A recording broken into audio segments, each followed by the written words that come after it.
할렐루야. 성경에는 많은 고난의 이야기들이 나옵니다. 그 중에 가장 대표적인 인물이 욥이 아닐까 생각을 해보게 됩니다. 욥기 1장에는 우스 땅에 욥이라는 사람이 있는데, 그 사람은 온전하고 정직하며 하나님을 경외하며 악에서 떠난 자라고 하나님이 인정하는 그런 사람이었습니다. 많은 사람들은 그래, 저렇게 하나님을 사랑하고 하나님을 경외하고 또 악에서 떠나서 온전하고 정직하니까 하나님께 복을 받겠지, 그러니까 하나님이 복을 주시니까 저렇게 하나님을 경외하고 예배하겠지라고 생각합니다. 그런 생각을 가진 게 마귀도 그랬습니다. 마귀가 하나님 앞에 서갖고 그렇습니다. 욥이 그렇게 하나님을 경외하고 악에서 떠난 자로서 살아가는 이유는 까닭없이 그러겠습니까? 하나님이 주신 복이 있으니까 그렇게 하나님을 섬기지 않겠습니까? 까닭없이 그렇게 하질 않을 겁니다. 분명히 욥의 소유와 욥을 치십시오. 그럼 반드시 그가 하나님을 저주하고 욕하고 떠날 것입니다 라고 합니다. 근데 그 이후로 하나님의 허락 가운데 욥이 엄청난 고난과 시련을 받게 됩니다. 그 많던 그 재산, 그 동방의 부유한 자였는데 그 많던 재산을 하루아침에 다 잃어버리게 됩니다. 그리고 그 정말 사랑했던 자녀들의 큰 사고로 다 죽게 됩니다. 얼마나 힘듭니까? 자기의 소유를 다 잃어버리고 자녀도 잃어버리고, 근데 거기에다가 자기의 몸도 병들기 시작합니다. 머리끝부터 발끝까지 종기가 나서 저 버림받아 기왓장 위에서 잿더미 위에서 몸을 북북 긁고 살아갑니다. 그리고 자기가 함께했던 가족들도 떠나는데 아내조차도 자기를 버리고 떠납니다. 친구들이 왔어요. 친구들이 와서 욥을 위로하겠다고 왔는데 오히려 욥을 비난하기 시작합니다. 야, 네가 하나님 앞에 뭔가 잘못한 게 있으니까 이런 고난을 받지, 인간 뭐다, 뭐 원인이 있을게 이런 결과가 있지 라고 하면서 욥의 마음을 힘들게 합니다. 그런 고난 가운데 욥은 하나님이 누구신지를 하나하나 배워가기를 원합니다. 정말 억울하고 답답한 마음을 알아줄 분은 하나님밖에 없습니다. 주님만이 나의 중보자가 되십니다. 이 모든 환난에서 나를 건지실 구속자가 주님밖에 없습니다. 주님이 나의 구속자가 되십니다. 이 모든 일을 변화시키고 새롭게 하실 분은 주님밖에 없습니다. 주님이 나의 전능자가 되십니다. 내가 가는 이 길, 내가 하는 이 모든 것, 나는 잘 알지 못하지만 하나님은 나를 모든 것들을 잘 알고 있습니다. 하나님은 나의 주권자가 되십니다 라고 고백합니다. 저는 욥기를 읽으면서 참 이렇게 마음에 와닿는 구절이 있습니다. 그것이 뭐냐면 욥기 23장 10절 말씀입니다. 욥기 23장 10절 말씀 보면, 나의 가는 길은 그가 아시나니 그가 나를 단련하신 후에는 내가 승군같이 되어 나오리라. 지금 욥의 가는 길은 참 앞이 캄캄합니다. 어디로 가야 될지 모릅니다. 지금 점점 망해가고, 그리고 가족에게도 버림받고 친구에게도 외면당하는 이런 절망 가운데 있는 이런 상황 속에서 욥이 고백하기를, 나의 가는 길은 오직 주님이 아십니다. 그가 아십니다. 지금 내가 이런 혹독한 인내와 연단과 시련의 시간들을 갖고 있지만 그 결과는 나로 다 불순물을 빼고 정금같이 승금같이 반드시 하나님을 신뢰합니다 라고 고백합니다. 그러면서 그가 뭐라고 고백하냐면, 하나님께서 그의 마음에 하시고자 하는 일이면 그것을 행하시겠다는 거예요. 하나님의 마음에 계획한 일이 있다는 거예요. 지금 내 삶 속에 이런 고난이 있고 내 삶 속에 이런 어려움이 있는데 이게 왜 이런 일이 있는지 나는 잘 모르지만 하나님의 계획 가운데 있다는 것입니다. 그래서 14절에 보니까, 그런즉 내게 작정하신 것을 이루리라. 하나님이 작정하신 게 있고 계획하신 게 있고 뜻한 것이 있어요. 그것을 내게 이루리라. 이런 일이 그에게 많이 있느니라 라고 욥은 고백합니다. 하나님께서 나를 향한 선한 계획이 있다는 것을 믿습니까? 하나님, 우리 한 분 한 분에게 하나님이 선한 계획이 있습니다. 그래서 나에게 작정하신 그 선한 일을 이루실 전능하신 하나님이 되십니다. 우리는 고난 가운데, 환난 가운데 우리가 어디로 가야 될지 모를 때가 있습니다. 우리는 살다 보면 어렵게 온 이 미국 땅에서 힘겨운 실현의 시간들을 만나게 됩니다. 내가 이민을 잘 온 건지 모르겠다. 내가 이 몽고메리에 온 것이 이것이 제대로 이 몽고메리에 온 것인지 잘 모르겠다. 라고 힘들어할 때가 있습니다. 지금 내가 가는 이 길이 내게 맞는 것인지 궁금할 때도 있습니다. 직장도 잘 맞지 않고요. 내가 생각했던 그런 미국의 삶이 아닌 것 같고 하루하루가 외롭고 힘들고 지쳐 그렇게 살아가는 이민자도 있을 수 있습니다. 근데 한 가지 분명한 것은 나의 가는 길은 오직 그가 아십니다. 하나님이 알고 있어요. 우리 주님은 우리를 인도하시는 선한 목자가 되십니다. 양들은 어느 길로 가야 될지 알까요? 모를까요? 양들은 어디로 가야 될지 잘 몰라요. 그냥 시력도 좋지도 않고 또 어디로 가야 될지 올바른 길인지도 잘 몰라요. 하지만 선한 목자 되신 주님은 알아요. 목자는 알아요. 푸른 초장이 어디 있는지 쉴 만한 물가가 어디 있는지 잘 알고 양들을 인도합니다. 그런데 양들이 전혀 생각지도 못하는 길로 목자가 인도할 때가 있어요. 난 그런 길 전혀 싫어요. 그런 길 전혀 가고 싶지 않아요. 라고 하는 그 길로 목자가 데려갈 때가 있어요. 그것이 사망의 음침한 골짜기로 다니게 할 때라는 것입니다. 이 사망의 음침한 골짜기는 어떤 골짜기입니까? 죽음의 골짜기예요. 사망의 골짜기예요. 거기서 언제나 일이나 늑대나 무슨 사자나 곰이나 이런 것이 나와서 양들을 언제든지 잡아먹을 수 있는 그런 위험이 가득하고 두려움이 가득한 그 길로 사망의 길로 이끌어가는 것 같아요. 음침한 골짜기예요. 캄캄하고 어둡고 한치 앞도 내다볼 수 없는 그런 답답한 상황을 만날 때가 있어요. 사방에 우겨싸임을 당했어요. 근데 하나님께서는 그런 골짜기, 좌로나 우로나 피할 수도 없는 그런 캄캄한 음침한 골짜기로 인도할 때가 있습니다. 근데 왜 그 길을 넉넉하게 두려움 없이 그 길을 갈 수 있는 이유가 뭡니까? 주께서 나와 함께 하심이라. 주님이 함께 하기 때문에 두려워하지 않는다는, 주님이 함께 하시기 때문에 주님의 선한 손을 붙들고 주님을 믿고 신뢰하는 자들을 주님이 도와주십니다. 하나님께서 내게 작정한 것을 이루실 것입니다. 그렇다면 하나님께서 내게 작정한 것이 무엇인지를 깨닫는 것이 중요합니다. 하나님이 내게 뭘 작정했는가? 하나님이 내게 어떤 일을 작정했는가? 나를 향한 하나님이 작정하시고 그의 마음에 하고자 하는 일이 무엇일까요? 우리 창세기 37장에 보면요, 요셉의 이야기가 나옵니다. 요셉은 그 아버지 야곱에게 참 사랑을 받고 특별한 대우를 받았습니다. 그런 요셉이 형들의 시기와 미움을 받고 이제 노예로 팔려갔습니다. 하루아침에 아버지 심부름하러 형들 만나러 왔는데 기쁜 모습으로 멀리 있는 형들을 형님이시여 하고 찾아왔는데 요셉을 잡아갖고 큰 깊은 구덩이 속에 빠집니다. 근데 구덩이 속에서 빠뜨려 놓고 형들이 그 위에서 뭐라고 얘기합니까? 얘 어떻게 죽일까? 어떻게 죽일까? 우리가 그런 이야기, 나랑 가장 같이 있고 함께 했던 사람들이 모의를 합니다. 얘 어떻게 죽일까? 그런 이야기를 요셉이 듣고 있는 것입니다. 그런데 야, 죽이지 말자. 우리가 피를 흘리지 말자. 차라리 노예로 팔자. 그래서 그 요셉이 애굽의 상인에게 노예로 팔려갔습니다. 아랍 상인에게 애굽으로 노예로 팔려가게 됐습니다. 한번 상상해 보세요. 그렇게 아버지의 사랑을 받고 그렇게 귀하게 자란 그런 아들 요셉이 하루아침에 노예로 전락된 것입니다. 그 노예로 애굽으로 끌려가는 그 길에 요셉의 마음은 어떻겠습니까?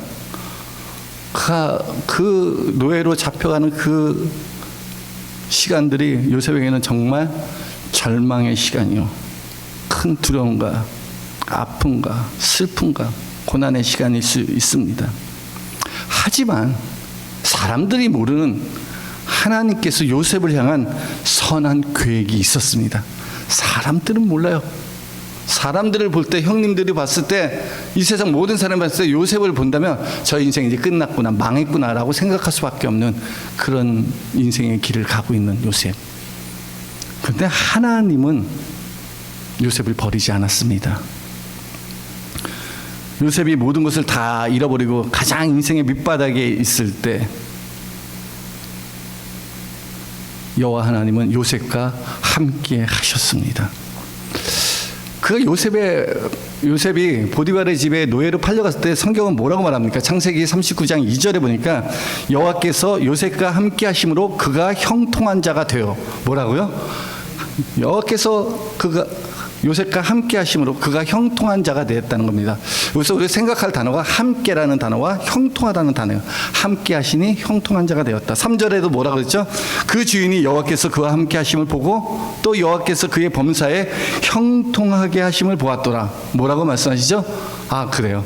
하나님이 함께 하시고 그러니 그가 형통하였더라. 똑같이 또 반복해서 나옵니다.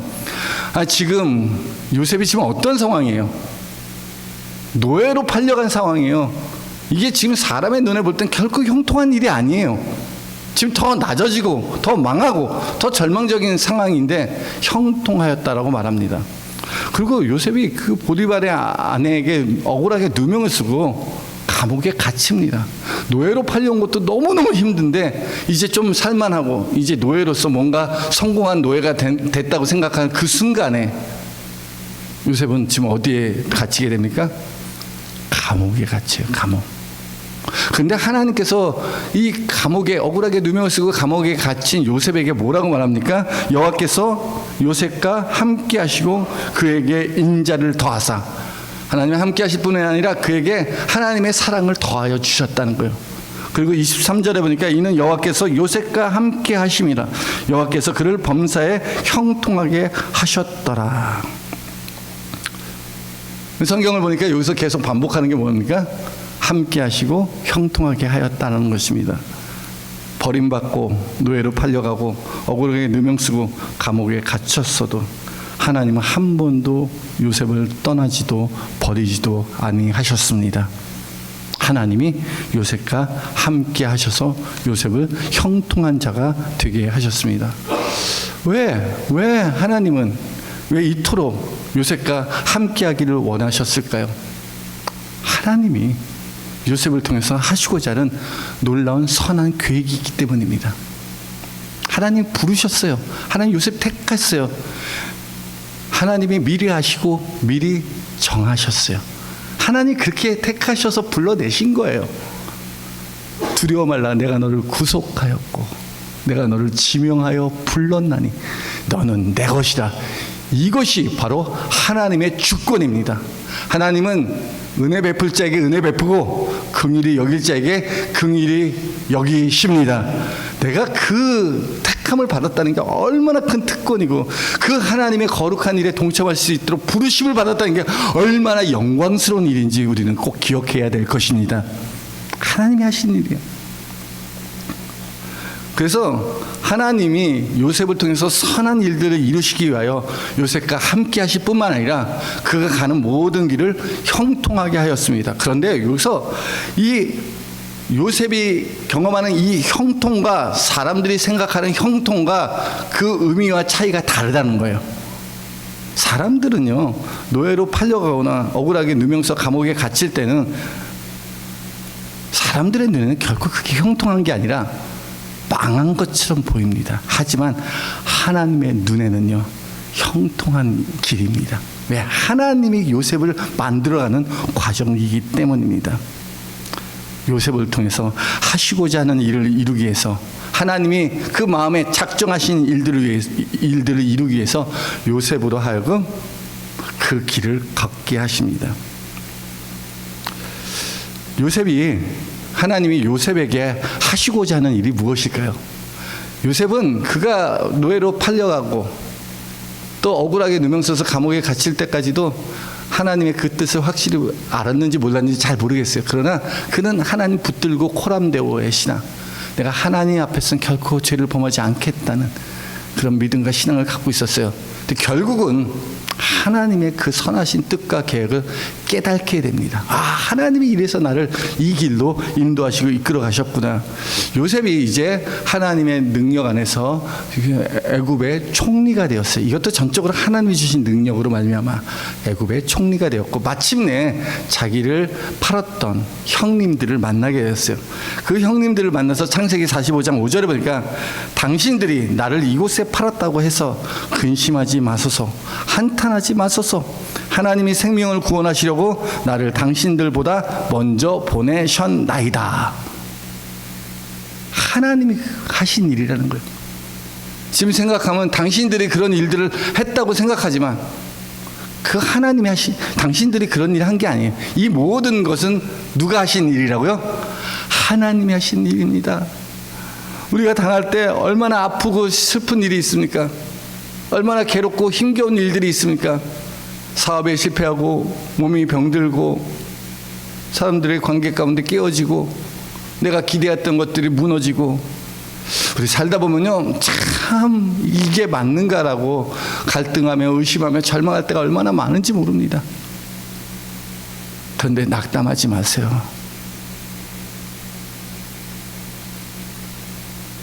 우리의 환난은 인내를, 인내는 연단을, 연단은 소망을 이루는 줄 우리가 압니다.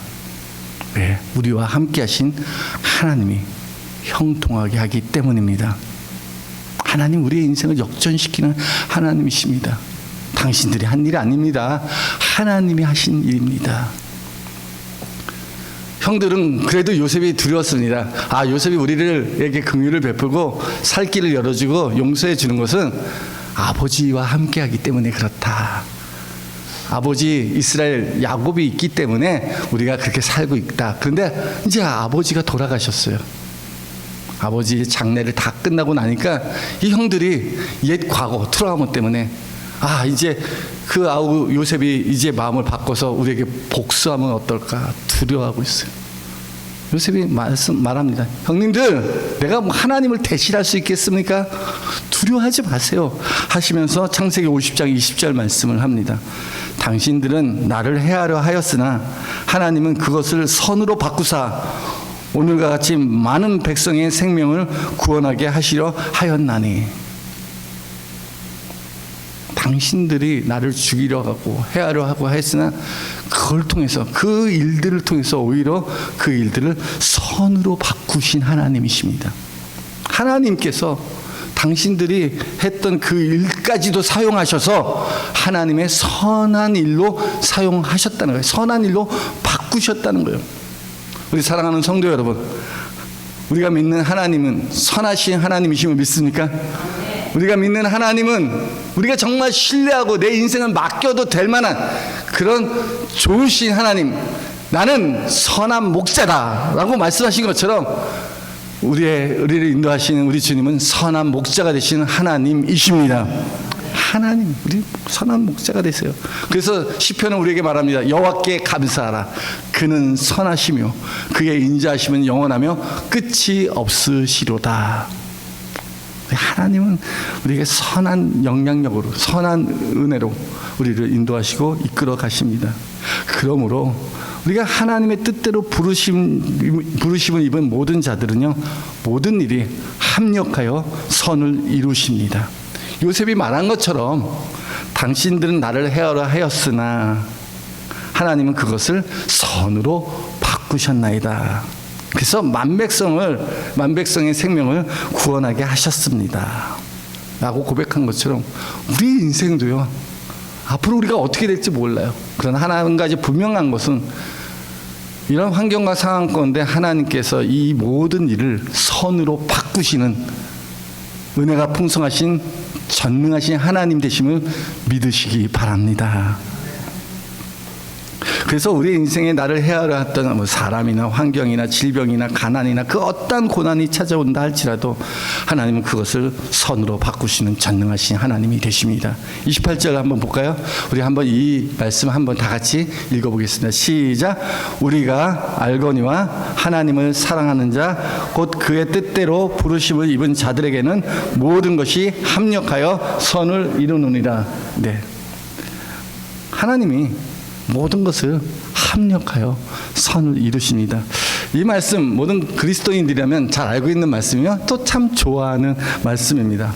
하나님이 우리가 일어나는 모든 일, 그 모든 일은 좋은 일도 있고 나쁜 일도 있고 성공할 때도 있고 실패할 때도 있고 이런 모든 일을 다 합력해서 그것을 선으로 바꾸시는 하나님이라는 것입니다. 그런데 이런 일들이 일어나는 게 아무에게나 그런 일들이 일어나지 않습니다. 어떤 사람들에게 그 일들이 일어난다고요? 두 가지 조건이 있습니다. 첫 번째는 하나님을 사랑하는 자, 두 번째는 하나님의 뜻대로 부르심을 입은 자라는 거예요. 여기서 사랑과 부르심이라는 두 단어를 기억하시기 바랍니다. 내가 내 삶이 낙담되고 두렵고 어디로 갈지 갈 바를 알지 못하지만 그래도 담대하게 내 인생을 믿음으로 살아갈 수 있는 가장 큰 능력은 우리가 하나님을 사랑하기 때문이요. 두 번째는 우리가 하나님의 부르심을 입었기 때문입니다. 여러분, 우리가 누군가를 아는 게 있어요. 안다. 관계를 맺고 서로 알아가는데 우리가 인생을 살면서 가장 서로가 잘 아는 관계가 누구와의 관계일까요? 여러분 누구를 제일 잘 알아요? 지금 살면서 제일 잘 아는 게 누굴까요? 네? 부모의 마음을 잘 알까요? 자녀의 마음을 잘 알까요? 우리 부모의 마음도 잘 모르고 자녀의 마음도 잘 몰라요. 근데 그나마 그래도 좀 알다고 얘기할 수 있는 것은 서로 부부의 관계입니다. 왜 그럴까요? 왜 부부가 그렇게 서로 잘 알 수밖에 없는 그 이유가 뭘까요? 사랑하기 때문에요. 사랑하기 때문에 사랑하는 사람이 무엇을 좋아할까? 사랑하는 사람이 무슨 생각을 하고 있을까? 사랑하기 때문에 함께하고 싶고 사랑하기 때문에 깊은 관계를 맺습니다. 우리가 자녀를 사랑하기 때문에 자녀에 관심이 많고 또 자녀의 모든 것들 더 알고 싶어 합니다. 그래서 사랑하는 사람들은 궁금증이 많아요. 우리가 서로 사랑에 빠진 사람들은요, 그 사람을 더 알기를 원해요.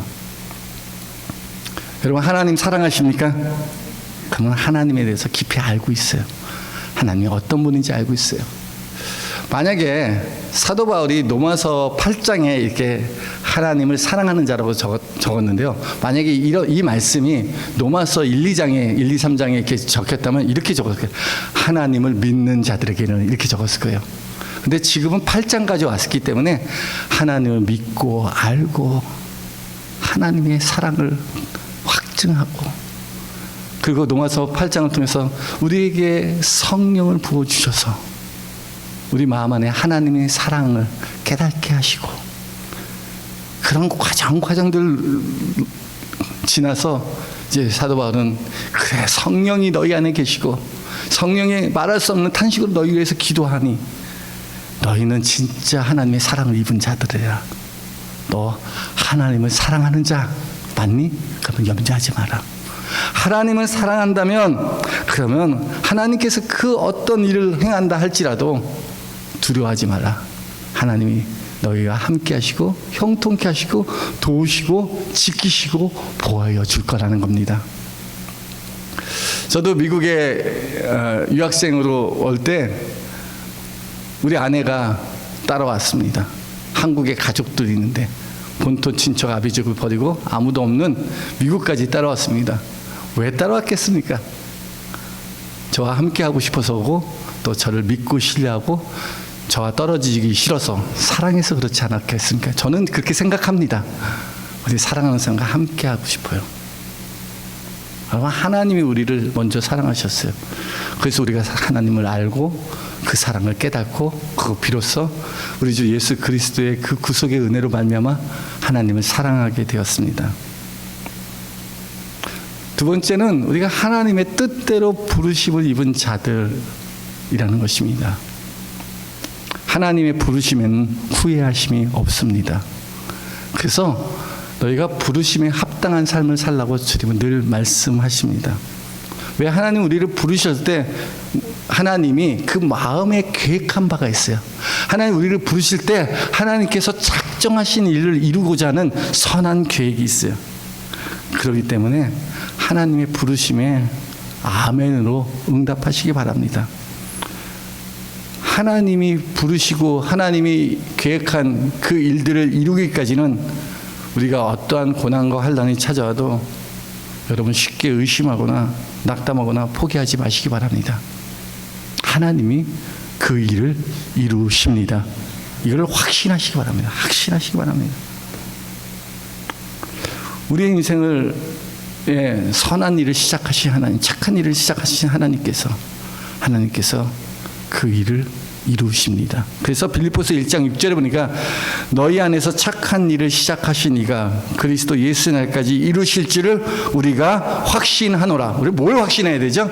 내 삶 속에 하나님께서 나를 부르신 그 목적, 부르신 하나님의 선하신 뜻이 합력하여 선을 이루어서 그 일들을 이루실 것을 확신한다는 것입니다. 오늘 우리를 그리스도 안에서 부르시고 이제 우리 안에서 착한 일을 시작하였습니다. 여러분, 오늘 이 예배에 모여서 함께 하나님의 예배하는 여러분의 심령 속에 하나님께서 선한 계획을 갖고 계시며 또 부르신 그의 선한 뜻을 이루실 것입니다. 하나님께서 작정하신 일은 반드시 하나님이 이루십니다. 하나님이 행하실 그 위대한 일, 하나님이 행하실 그 아름다운 일을 위하여 우리를 부르셨습니다. 하나님은요, 우리 잘 알아요. 아무나 부르신 게 아니에요. 아무나 택하신 게 아니에요. 하나님은 미리 아신 자를, 그의 아들의 형상을 본받게 하기 위해서 미리 정하셨습니다. 하나님은요, 은혜 베풀 자에게 은혜 베풀고 긍휼히 여길 자에게 긍휼히 여기십니다. 우리가 예수 믿고 정말 놀라운 것은 내가 구원받았다는 거예요. 생각하면 생각할수록 놀라워요. 구원받은 것만 해도, 그래서 천국의 소망을 갖고 나그네 같은 인생 사는 것만 해도 너무 감사한데, 하나님께서 그렇게 우리를 아시고 미리 정하시고 그리고 우리를 부르셨어요. 우리를 부르셨어요. 예배소서 1장에 보면요, 하나님께서 우리를 부르실 때 내 태중에 있기 이전에, 창세 전에 하나님께서 그리스도 예수 안에서 우리를 택하셨고 그의 피로 거룩하고 흠이 없게 하사 우리로 그의 아들이 되게 하셨습니다. 이게 얼마나 놀라운 은혜인지 몰라요. 이걸 깨닫고 나니까 숨이 안 쉬어졌어요. 야, 내가 나같이 세상에 버림받고 부모에게 버림받고 아무런 소망이 없는 나를 하나님께서 택하셨고 하나님께서 부르셨고 그 하나님의 거룩하고 영광스러운 일에 나를 초청하여 주셨구나 라는 걸 깨닫게 될 때 그 은혜가 얼마나 감사가 되던지요. 하나님은요, 우리로 그 생명 살리는 일을 위하여 하나님 우리를 부르셨습니다. 요셉이 고백한 것처럼 형님들은 나를 해하라 했으나 하나님은 그것을 바꾸어 만백성을 구원하고 그들의 생명을 구원하게 하였나이다 라고 말씀하신 것처럼 하나님이 그 일들을 이루십니다. 우리 30절 말씀 볼까요? 또 미리 정하신 그들을 또한 부르시고 부르신 그들을 또한 의롭다 하시고 의롭다 하신 그들을 또한 영화롭게 하셨다는 것입니다. 이게 누가 하신 일입니까? 내가 하는 겁니까? 아니면 하나님이 그렇게 하시겠다는 겁니까? 하나님이 나를 그렇게 영화롭게 영광스러운 자리까지 갈 때까지 하나님 우리 사랑하시고 결코 포기하지 않으시고 하나님의 열심으로 그것을 이루실 것을 믿으시기 바랍니다. 하나님이 계획하신 일, 하나님이 이루실 작정하신 그 일들은 하나님께서 그 일들을 행하십니다. 그래서 몰라요. 하나님이 우리를 그 영광스러운 자리까지 인도하기 위해서 하나님이 행하신 그 놀라운 일들을 보면 가슴 벅차오릅니다. 먼저 우리의 죄의 문제를 해결해서 독생자를 보내셨어요. 그가 십자가에서 흘린 피로 우리의 죄를 구속고 죄사함을 얻게 하시고 우리를 하나님 앞에서 그 거룩하신 하나님 앞에서 의롭다함을 얻게 하시고 하나님의 자녀 삼아 주셨어요. 그것만 해도 너무 놀라운데 이제 하늘의 부름의 상을 바라보며 이제 우리 주님이 부활하신 것처럼 우리의 이 낮은 몸도 주님과 같이 부활의 영광의 몸의 형체로 바뀌실 그날을 사모하며 이 땅을 살아가게 하신다는 겁니다. 이게 놀라운 하나님 우리에게 주신 복음의 능력이에요. 하나님이 그렇게 하실 거예요. 두려워하지 마세요. 하나님이 우리를 영화롭게 하실 거예요. 우리를 부르신 이가 또한 의롭다 함을 얻게 하시고 의롭다함을 받은 사람이 바로 하나님 또한 영화롭게 하십니다. 하나님이 그렇게 하세요. 하나님 부르시고 또 부르신 그들을 또한 의롭다 하시고 또 의롭다 하신 그들을 또한 영화롭게 하십니다. 그러니 낙담하지 마세요. 하나님이 그 일들을 이루어 가십니다. 이거 누가 할까요? 아무도 몰라요. 그래서 바울은 이렇게 고백합니다. 우리는 알거니와 우리가 알거니와 세상 사람은 몰라요. 우리가 알거니와 우리가 알아요.